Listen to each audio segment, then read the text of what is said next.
ಮೈಸೂರಿನ ವಿಮಾನ ನಿಲ್ದಾಣಕ್ಕೆ ಟಿಪ್ಪು ಸುಲ್ತಾನ್ ಅವರ ಹೆಸರು ಇಡಬೇಕು ಅಂತಕ್ಕಂಥದ್ದನ್ನು ಕಾಂಗ್ರೆಸ್ ಪಕ್ಷದ ಶಾಸಕರು ಪ್ರಸ್ತಾಪ ಮಾಡಿದ್ದಾರೆ. ಈ ಬಗ್ಗೆ ಮಾತನಾಡಲಿಕ್ಕೆ ನಮ್ಮ ಜೊತೆ ಶಾಸಕರಾಗಿರ್ತಕ್ಕಂಥ ಬಸನಗೌಡ ಪಾಟೀಲ್ ಯತ್ನಾಳ್ ಸರ್ ಇದ್ದಾರೆ. ಸರ್, ಇವತ್ತು ಕಾಂಗ್ರೆಸ್ ಶಾಸಕರು ಸದನದಲ್ಲಿ ಒಂದು ಪ್ರಸ್ತಾಪ ಏನು ಮಾಡಿದ್ದಾರೆ, ಅದರ ವಿಚಾರಕ್ಕೆ ಸಂಬಂಧಪಟ್ಟಂತೆ ಸರ್.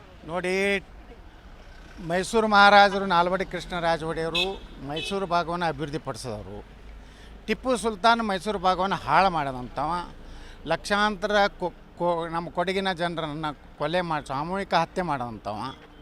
ಹಿಂದೂ ಧರ್ಮವನ್ನು ನಾಶ ಮಾಡಬೇಕಂತೇಳಿ ಸುಮಾರು 3,500-4,000 ದೇವಸ್ಥಾನಗಳನ್ನು ಕೇರಳ ಮತ್ತು ಕರ್ನಾಟಕದಲ್ಲಿ ಇವತ್ತು ದೇವಸ್ಥಾನಗಳನ್ನು ಧ್ವಂಸ ಮಾಡಿದಂಥವ.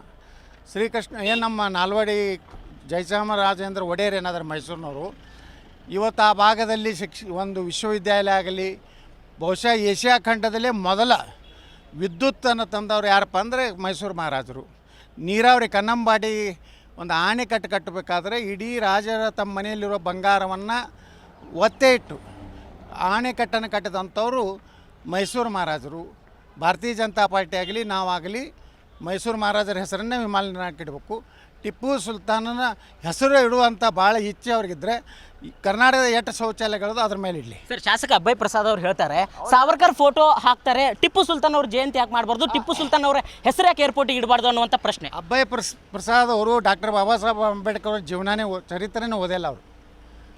ಅಂಬೇಡ್ಕರ್ ಅವರು ಈ ಟಿಪ್ಪು ಸುಲ್ತಾನನ ಜನಾಂಗದ ಬಗ್ಗೆ ಏನು ಹೇಳ್ಯಾರ ಅನ್ನೋದು ಸ್ವಲ್ಪ ಅಧ್ಯಯನ ಮಾಡಲಿ. ಪಾರ್ಟಿಷನ್ ಆಫ್ ಪಾಕಿಸ್ತಾನದಲ್ಲಿ ಸ್ಪಷ್ಟವಾಗಿ ಹೇಳಿದ್ದಾರೆ ಬಾಬಾ ಸಾಹೇಬ್ ಅಂಬೇಡ್ಕರ್ ಅವರು. ಅವ್ರು ಎಂದೂ ನಮ್ಮ ದೇಶದ ಬಗ್ಗೆ ಭಕ್ತಿ ಇರೋದಿಲ್ಲ, ನಮ್ಮ ದೇಶವನ್ನು ನಮ್ಮ ದೇಶ ತಿಳ್ಕೋದಿಲ್ಲ, ಇಸ್ಲಾಂ ಬಿಟ್ಟರೆ ಮತ್ತೊಂದು ಧರ್ಮದವ್ರನ್ನ ಸಹೋದರ ತಿಳ್ಕೋದಿಲ್ಲ ಅಂತ ಬಾಬಾ ಸಾಹೇಬ್ ಅಂಬೇಡ್ಕರ್ ಅವರು ಹೇಳಿದ್ದಾರೆ.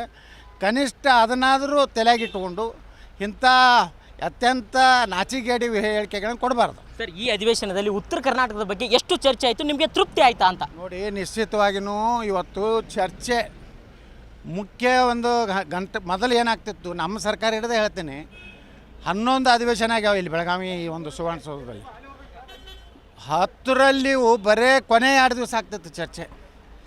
ಬರೀ ಉತ್ತರ ಕರ್ನಾಟಕದ ಬಗ್ಗೆ ಎಲ್ಲ ಹೇಳ್ತಿದ್ರು, ಕೊನೆಗೆ ಯಾರು ಶಾಸಕರು ಇರ್ತಿದ್ದಿಲ್ಲ, ಮಂತ್ರಿಗಳು ಇರ್ತಿದ್ದಿಲ್ಲ, ಯಾರೂ ಇರ್ತಿದ್ದಿಲ್ಲ.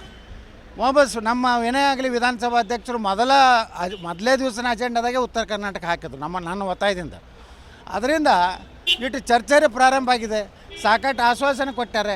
ನಾಳೆ ಬೆಂಗಳೂರಿನ ಅಧಿವೇಶನ ನಡೆದಾಗ ಏನೇನು ಆಗಿದೆ ಅನ್ನೋದು ನಾವೆಲ್ಲ ಲೆಕ್ಕಪತ್ರ ಕೇಳ್ತೀವಿ ಅವರಿಗೆ. ಇದಿಷ್ಟು ಶಾಸಕರಾಗಿರ್ತಕ್ಕಂಥ ಬಸನಗೌಡ ಪಾಟೀಲ್ ಯತ್ನಾಳ್ ಅವರ ಮಾತಾಗಿತ್ತು. ಕ್ಯಾಮ್ರಾ ಪರ್ಸನ್ ಸುರೇಶ್ ಜೊತೆ ಬಸವರಾಜ್ ಜುಗಾರ್, ರಾಜ್ ನ್ಯೂಸ್, ಬೆಳಗಾವಿ.